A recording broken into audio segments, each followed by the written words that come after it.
The family doctor murdered, the shocking death of Dr. Henry Hahn and his family. Before we dive in, kindly hit the subscribe button and let us know where you are watching from in the comment.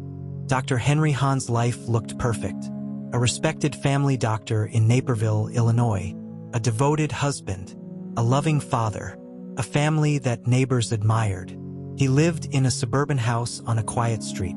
Lawns were green, cars parked neatly in driveways, children's laughter in yards. Everything seemed ordinary, but sometimes ordinary hides secrets. Sometimes, quiet streets hide darkness. And on the night of May 17, 2014, the Hahn family's quiet life exploded into tragedy. It started with a worried neighbor, a woman who hadn't seen the Hahn family all day. Calls went unanswered. Lights remained off. The mail piled up. Something felt wrong. She called the police. Officers arrived quickly. The house was dark. Doors locked. Windows shut tight. They forced entry, and the sight inside froze them. Dr. Henry Hahn, his wife One Hahn, their 2 children, ages 9 and 2, all found dead, all victims of violent, brutal attacks. The house smelled of blood and fear. Rooms were silent, too silent. Investigators sealed the house immediately. Neighbors gathered outside. News crews arrived. Helicopters circled overhead. The story spread fast. Naperville had never seen anything like this. The Hahn family murders were shocking. Everyone asked the same question. Why? Detectives entered slowly, every step cautious, every room examined. The living room showed signs of struggle. Furniture overturned, broken picture frames, a sense of chaos frozen in time. Dr. Hahn's study revealed files scattered, professional records, medical charts, personal letters. Investigators wondered, was this random or planned? The kitchen told another story. Dinner plates still on the table. Milk spilled on the counter. A family meal interrupted. Forever. Upstairs, the bedrooms told the grim truth. The children were gone. No signs of life. No screams heard. No warnings given. Detectives worked methodically. They photographed everything. Collected evidence. Bagged blood samples. Logged fingerprints. Every detail mattered. One thing was clear. This wasn't a robbery. Nothing valuable was taken. Cash, jewelry, electronics, all untouched. This was personal, deliberate, calculated. Detectives called the scene one of the most disturbing they had ever witnessed. They interviewed neighbors, family friends, anyone who knew the Hahns. A consistent picture emerged. Dr. Hahn was well-liked. His wife, One, was kind and gentle. The children were happy, playful, innocent. But even perfect families have secrets, and police needed to find them. Officers checked phone records, emails, social media accounts, anything that could reveal a motive. They looked for threats, enemies, disgruntled patients, people with grudges. Dr. Hahn's profession became a key focus. Family doctors handle personal issues. Some patients become angry, some take it too far. Investigators didn't rule anyone out. Friends, family, colleagues, even strangers. The first clue came from a small detail. A faint smear on the back door. Too high for a child. Too deliberate for an accident. The murderer or murderers knew the house, knew the family, knew the routines. This wasn't a random attack. It was intimate.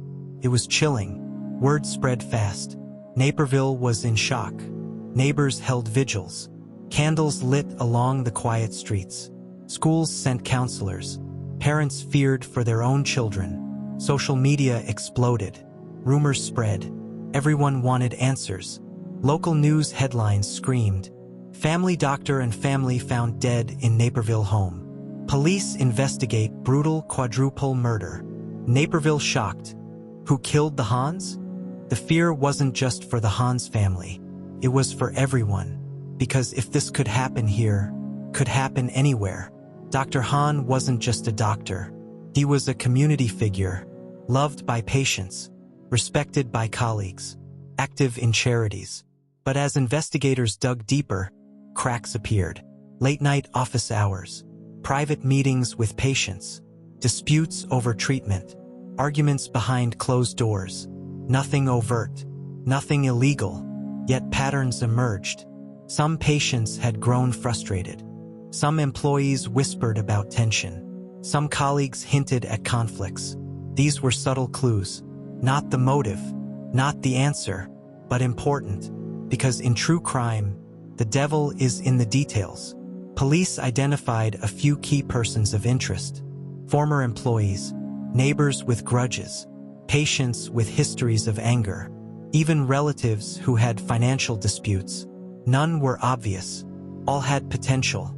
Detectives started tracing every phone call, every bank transaction, every vehicle seen near the house in the days leading up to the murders. They checked CCTV footage from nearby stores. Nothing concrete, but some movements looked odd. A black car near the house at 2 a.m., a shadow near the back fence. Every lead mattered. Every small clue could break the case. News outlets descended. Reporters camped outside the Hahn's home, interviewed neighbors, broadcasted every detail. The story went viral. National headlines picked it up. People were horrified. Some theorized immediately, robbery gone wrong.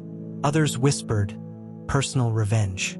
And conspiracy theories began to spread. For the family of Henry Hahn, there was no comfort. Only questions, only fear, only grief. Among the chaos, detectives found something small. A fingerprint, a single thread of hair, blood that didn't belong to the family. A break, tiny hope, something they could chase. It wouldn't be easy, it wouldn't be quick, but it was something. Because in murders like this, even the smallest clue can solve a case. And the police had just found theirs. As the first chapter of the investigation closed, one thing was clear. The Hahn's family murders were far from simple. They were dark, complex, twisted. Someone out there knew the family intimately. Someone who could hide in plain sight. Someone capable of violence beyond comprehension. And as detectives worked through the night, tracking leads, analyzing data, questioning witnesses, one chilling truth settled over Naperville. The nightmare was only beginning. The morning after the murders, Naperville was silent. Too silent. Neighbors peered through blinds. News vans lined the streets. Police tape flapped in the wind. Inside the Hahn home, detectives worked tirelessly. Each room examined again. Every fingerprint cross-checked. Every smudge photographed. The house felt different now. Empty. Haunted. Every corner seemed to whisper secrets. Detectives began interviews in earnest. Neighbors, friends, colleagues, even the family's extended relatives. Everyone said the same thing. The Hahns were perfect. The Hahns were normal. The Hahns were safe. But detectives knew better. Perfection hides secrets. Normal hides darkness. The first hint of something unusual came from a neighbor. Dr. Hahn had visitors, she whispered. Late at night, always in a black car. Police noted it. Late-night visitors were unusual. But were they connected to the murders? Another neighbor added, the kids, they sometimes seemed scared, but I don't know why. Detectives scribbled furiously. Everything mattered. Every small detail could break the case. Dr. Hahn's phone records revealed something odd. Repeated calls to one number, late at night, short, secretive. His wife, One Hahn, also had strange messages. They were cryptic, deleted quickly, never explained. Police obtained the phone logs. Each text read like a puzzle. Each voicemail raised more questions. Investigators also examined computers. Emails were flagged, some erased, some password protected. One document stood out, a spreadsheet with names, dates, notes, like a ledger. What was Dr. Hahn keeping track of? Patients? Finances? Enemies? No one knew. Detectives started looking at people close to the Hahns. There was a former employee, an office assistant who had been fired weeks before. She was upset. She had access to the house occasionally. She knew the routines. Could she have returned that night? Then there was a neighbor with a history of disputes, complaints over noise, parking, trees, small things, but resentment builds quietly. Police also considered a few patients. Some had histories of anger or violence. Some had argued with Dr. Hahn over treatments. Some had financial disputes. Every lead required scrutiny. Every person was a suspect until cleared. The investigation was full of dead ends, false clues, misleading statements, evidence that seemed critical but led nowhere. A broken window suggested a break-in, but there were no signs of forced entry. Nothing stolen. A suspicious car was spotted nearby. Black, unmarked, license plate blurred. The driver never identified. A gardener mentioned seeing someone near the back fence. But later, he changed his story. Detectives began to realize this case wasn't just about the murder. It was about secrets. Secrets that someone wanted to hide. As the investigation deepened, detectives explored Dr. Hahn's personal life. He was meticulous, organized, private. But every private life has cracks. One Hahn, his wife, had been protective. Very protective. Some friends said she seemed anxious at times. Neighbors mentioned arguments. Quiet. Behind closed doors. Sometimes heated. Sometimes frightening. Dr. Hahn had a circle of friends. Some business partners. Some fellow doctors. Some patients who trusted him completely. Even they were puzzled. Why would anyone want to harm such a family? But detectives weren't looking for a reason. They were looking for the who, and slowly the how. The forensic team reported small but significant discoveries. A single fingerprint on the back door. Blood smears inconsistent with the family. Fibers on the children's clothing that didn't match anything in the house. Detectives examined the family's belongings. Dr. Hahn's office papers. One's jewelry. The children's toys. Nothing was missing. Nothing obvious. But something felt deliberate. The murderer left no trace except for small, intentional clues. It wasn't sloppy. It was precise, cold, calculated. Naperville residents were terrified. People double-locked their doors. Children weren't allowed outside alone. Parents whispered warnings. News spread beyond Illinois. National attention focused on the quiet suburb. The story fascinated and horrified the nation. Everyone wanted answers. Everyone feared the unknown. Police began digging into staff connections. The housekeeper had worked for the Hahns for years. She knew routines. She knew schedules. But her alibi was shaky. The assistant doctor who handled patient records had access to sensitive information. Could that have triggered anger? Detectives cross-checked all statements.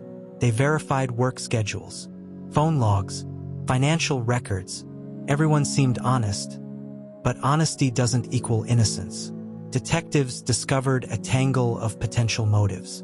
Business conflicts, financial disputes, romantic entanglements, old grudges. Even a seemingly trivial argument could escalate. Even a small resentment could fester. And sometimes, fester into murder. Investigators listed all motives, all suspects, all possible scenarios. Nothing could be ruled out yet. Then, a breakthrough came from a surprising source. A neighbor called anonymously. She reported seeing a suspicious figure near the house in the days leading up to the murders. The description was vague. A man, dark clothing, driving a black SUV. Police ran license plates. Nothing concrete. But detectives didn't dismiss it. Small details often led to big breakthroughs. Media pressure mounted. News helicopters hovered. Reporters lined the streets. Every day, new theories emerged. Some suggested a professional hit. Others suggested a jealous spouse. Social media exploded. Speculation ran wild. Memes appeared. Conspiracy theories circulated. Police ignored the noise. They focused on evidence. They focused on facts. But public pressure was palpable. Every mistake could ruin the case. Detectives rarely slept. Days blurred into nights. Evidence piles grew. Phone calls increased. They re-interviewed witnesses, double-checked alibis, reanalyzed forensic samples. The case was complex. So many leads. So many dead ends. And yet, detectives refused to give up. Someone in that house had planned. Someone had executed. And someone had left behind a trail, subtle but traceable. Weeks into the investigation, detectives uncovered something chilling. Dr. Hahn had received threats. Threats that were ignored at first. Threats that were escalating. Some were handwritten letters. Some were phone calls. All warned him to stop something or face consequences. Investigators wondered, was this personal, professional, random? Every clue suggested one thing. The murders were not random. They were targeted. As Chapter 2 closes, detectives faced more questions than answers. Who had the motive? Who had the opportunity? Who had the skill? The Hans family had been living under a shadow, and now the full darkness was revealed. The investigation was far from over. Suspicion hovered over everyone. Secrets waited to be exposed, and the truth was closer than anyone realized. For more chilling true crime stories, don't forget to like, comment, and subscribe to the channel. Dr. Henry Hahn's public life was pristine, respected, trusted, admired, a pillar of his community, family man. But private lives are complicated, and sometimes private lives hide dangerous secrets. The police began digging deeper into Dr. Hahn's finances, his relationships, his personal habits. What they found shocked them.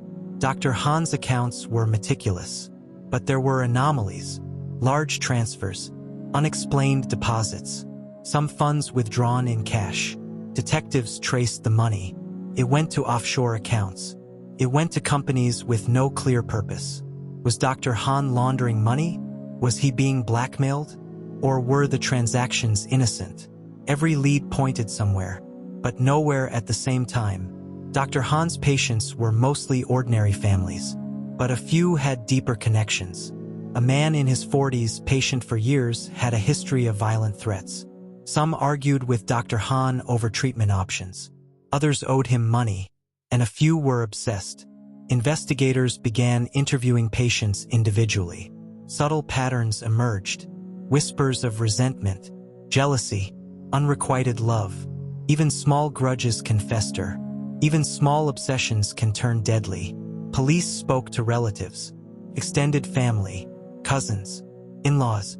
They painted a picture of a normal household. But tension sometimes bubbled beneath the surface. One Hahn, the doctor's wife, seemed overprotective of the children. Neighbors noted she often looked anxious. Sometimes she argued quietly with Henry. The children were lively, happy, innocent, but even children noticed tension. Investigators wondered, had the family hidden secrets from the outside world? Had they kept dangerous matters private? One of the first major discoveries came from Dr. Hahn's office. A notebook was missing. It was small, leather-bound, something he carried everywhere. Someone had taken it before the murders or after. The notebook might have held answers. Names, dates, threats, secrets. Police had no way of knowing. The missing notebook haunted the investigation, because whoever had it, they controlled part of the truth. Neighbors came forward with new information. Dr. Hahn argued with someone recently, one said, late at night, heated, shouting. Another said, I saw a stranger loitering around the house, black hoodie, always watching. Police checked security footage. Some cameras were obscured. Others had blurry images. The strangers in the footage became persons of interest, but their identities remained unknown. As the investigation continued, rumors surfaced. Had Dr. Hahn been involved in an affair? Some colleagues hinted at a personal entanglement. Private dinners, late-night meetings, secretive calls. Could jealousy have triggered the murders? Or was it a convenient distraction for the killer? Investigators didn't rely on gossip, but every tip was examined. Detectives discovered that Dr. Hahn had received multiple threats. Some were in handwriting, some were anonymous emails, some were phone calls that abruptly ended. The threats became more severe in the weeks before the murders. Some mentioned the doctor's family. Some mentioned consequences for interfering. Investigators theorized. The murderer wanted more than money. The murderer wanted control, and they would stop at nothing. One of the most chilling discoveries came from a neighbor's surveillance camera. A figure in dark clothes was seen entering the Hahn property. Late at night, carrying something heavy, moving carefully, leaving just as silently. No one knew who it was. No one saw a face. But the footage confirmed what detectives feared. Someone had been watching the family. Someone had planned the attack meticulously. Police interviewed Dr. Hahn's colleagues. They described a man who was polite, professional, and careful, but also meticulous, obsessive over details, perfectionist.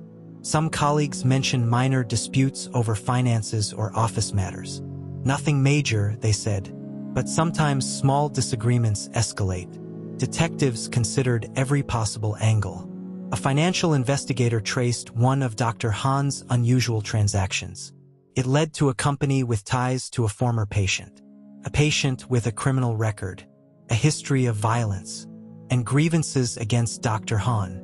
The discovery opened a new line of inquiry. Detectives wondered, was this the link to the murders? Investigators began seeing patterns. Dr. Hahn's life, outwardly perfect, had hidden risks. His meticulous nature sometimes alienated people. His privacy created distance. His ambition may have created enemies. And the killer had exploited it. Every perfect life has cracks. Every quiet street has shadows. And the Hahn's family had become victims of those shadows. Despite all the evidence, the case was far from solved. The missing notebook, the shadowy figure on surveillance, the cryptic threats, unexplained financial transactions. Police realized something terrifying. The murderer or murderers knew the family intimately. They knew routines. They knew vulnerabilities. And they planned carefully. Naperville residents became anxious. Parents kept children home. Neighbors installed cameras. Rumors circulated about strangers watching homes. The murders were no longer just a tragedy. They were a warning. A haunting question lingered. Who was safe? Who could be next? Weeks into the investigation, detectives identified a person of interest. A former patient. A man with grudges. A history of threats. He had been near the house on the night of the murders. But police had no proof linking him directly. Every step had to be precise. Every assumption had to be checked. Because one wrong move could allow a killer to escape justice. The air in Naperville was heavy. Every neighbor watched. Every streetlight flickered like a warning. Detectives were closing in. Days blurred into nights. Files stacked high. Phones rang constantly. Every lead mattered. Every witness mattered. Every detail could break the case wide open. Because the killer was meticulous, clever, patient. The first major breakthrough came from the lab. A single fingerprint, lifted from a doorknob. The print didn't belong to the family. DNA analysis revealed more. Blood on a kitchen counter. Fibers on the children's clothes. Traces of hair in unusual places. Detectives examined the patterns carefully. The crime scene was not chaotic. It was controlled, deliberate. Someone had rehearsed, planned, executed. Investigators returned to Dr. Hahn's emails and phone records. Deleted messages were recovered. Some hinted at threats. Some hinted at personal conflicts. Some hinted at hidden financial arrangements. There were messages from unknown numbers. Cryptic, short, menacing. Detectives pieced the patterns together. The evidence was beginning to form a story someone wanted to hide. Neighborhood surveillance provided new footage. The shadowy figure seen before returned. Same black hoodie, same dark car, late at night, always careful. Detectives enhanced the video.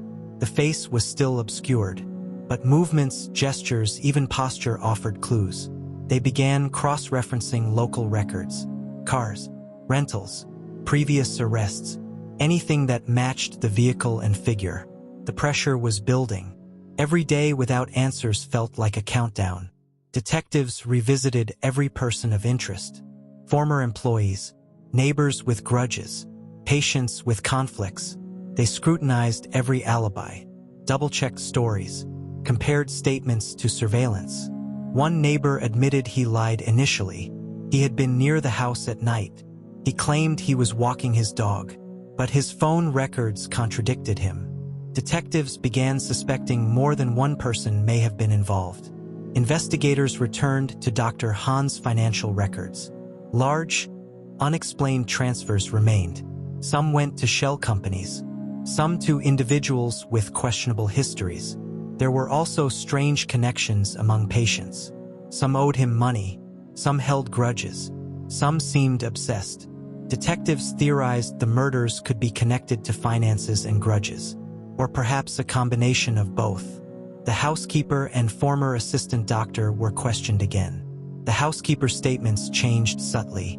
The assistant doctor had unexplained gaps in their schedule.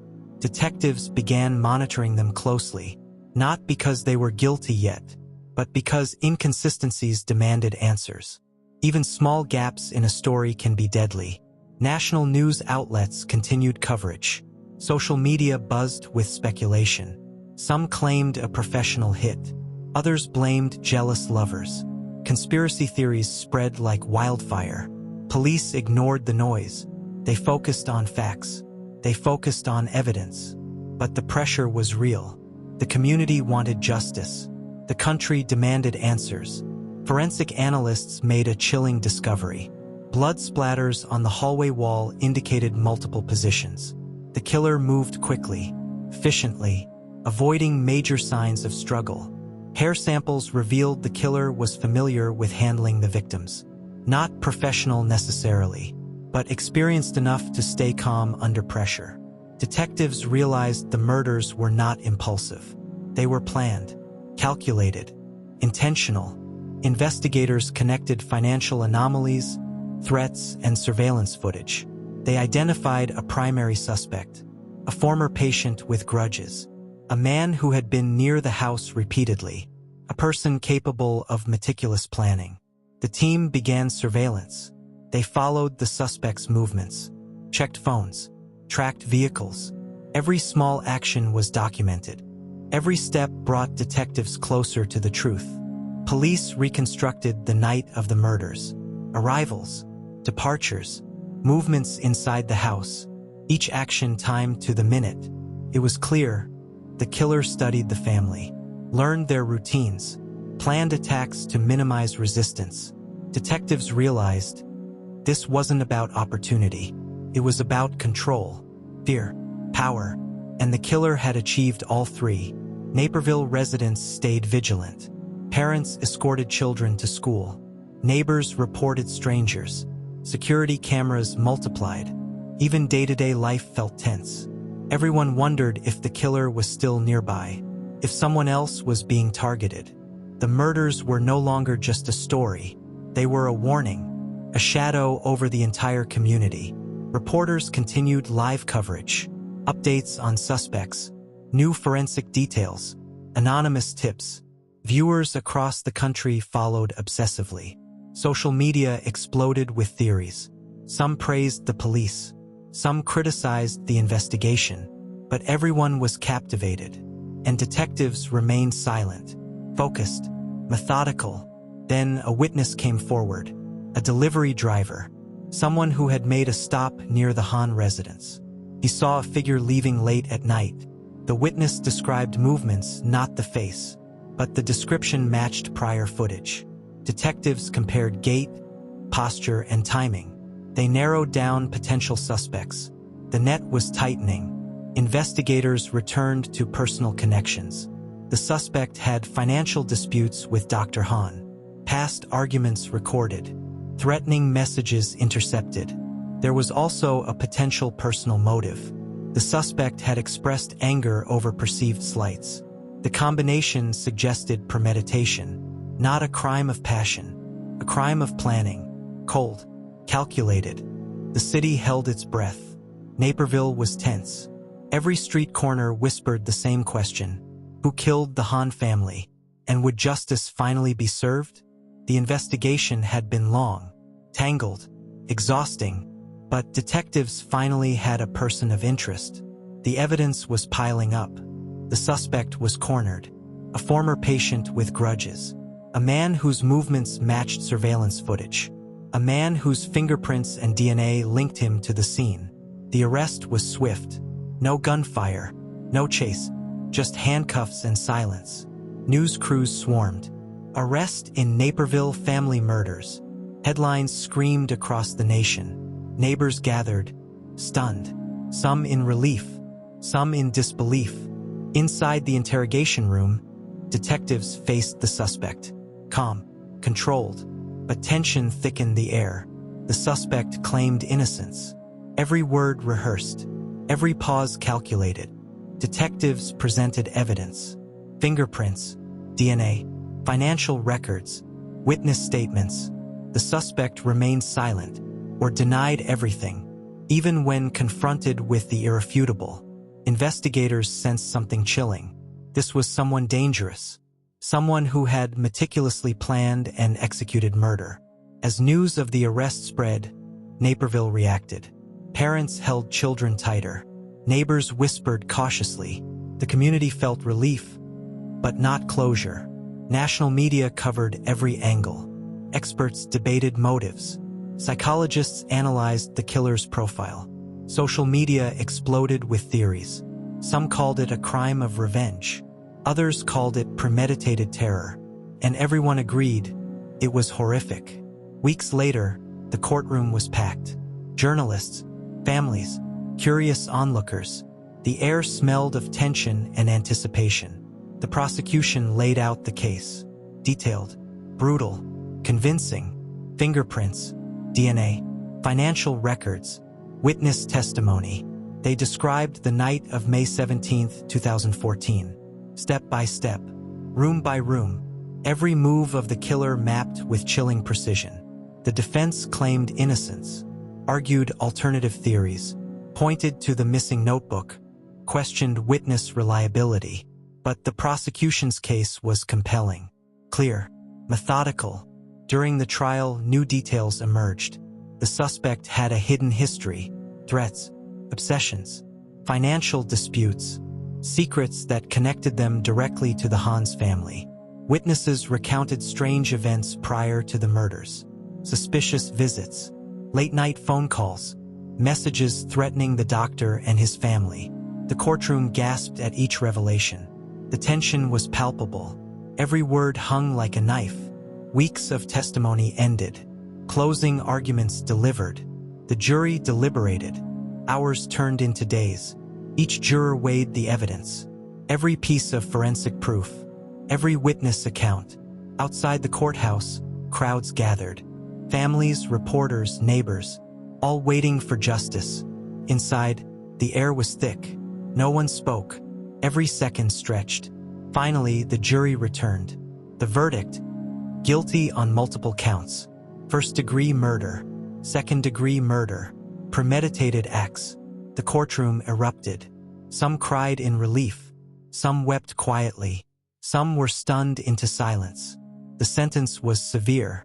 Years in prison without parole. For Naperville, justice had been served. But the horror lingered. The memory of the Hans family's deaths would never fade. The community tried to heal. Counselors spoke to families. Neighborhood watches intensified. Security cameras multiplied. For Dr. Hans' surviving colleagues and friends, life was never the same. The wounds ran deep, but they remembered him as a man who tried to help everyone, and a family that deserved peace. The trial had answered some questions, but not all. Even after conviction, some mysteries remained.